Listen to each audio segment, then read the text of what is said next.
Good morning, my friends. This is Abba Perelmuter speaking to you from the Perelmuter bunker somewhere on Amelia Avenue, deep in the heart of Long Beach. Day 12 of self-quarantine. Well, almost self-quarantine. I did sneak out on Wednesday to do a class at the JCC, but don't tell anybody, please. It's getting tough because I don't get to see my friends at Shul by the Shore, and I've been hanging around my wife, and as I mentioned to you last time, she happens to be a very nice lady, but 12 days in quarantine.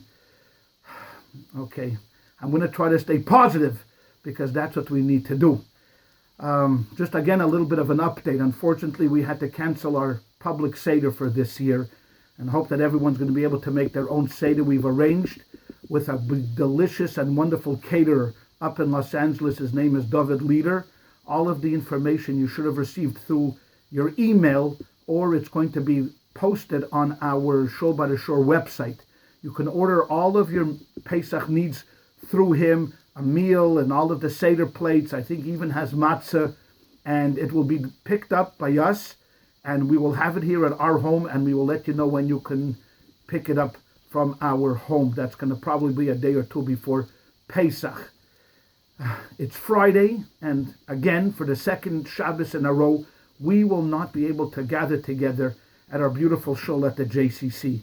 And I miss you very, very, very much, except for those two guys in row 14, seat 6 and 7, who continuously talk during my sermons. Those two guys I don't miss, and you know who you are, okay? I don't miss you.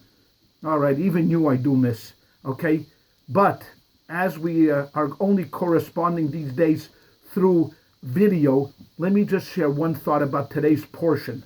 Tomorrow we would begin reading the book of Vayikra, the book of Leviticus, which primarily speaks about the concept of sacrifices. Now, until about 4 weeks ago, we in the United States really didn't know what that means, sacrifice. I mean, maybe if you had to wait in line to get into the movie theater for 7.5 seconds, that was a sacrifice. Or if you had to do something just out of the ordinary for someone else, that was maybe a sacrifice. But in general, we never really were asked to really sacrifice. We lived in a land of excess. We lived in a land of abundance. What did we have to sacrifice? But now we're in a different situation. Today we've been asked to sacrifice. Sacrifice, being at home. Sacrifice not being able to go to work. Sacrifice not being able to get all of the staples that we need. So we need to think about more in depth about what the word sacrifice really means. And we're hoping and praying that the sacrifices that we've done until now, that means, not being able to gather together to show, not being able to gather together for classes, not being able to gather together with our family, should be enough for Hashem to listen to our prayers and take away this awful disease that's been gripping our country for the past several weeks. While you're at home, ladies and gentlemen, let me just say this. Use your time wisely.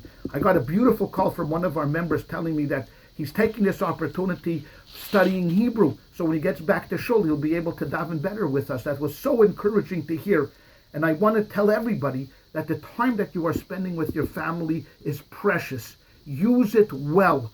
Do something special while you're at home. Sacrifice. Forget about the television. Don't go to your phone that often, but do something that has some depth to it.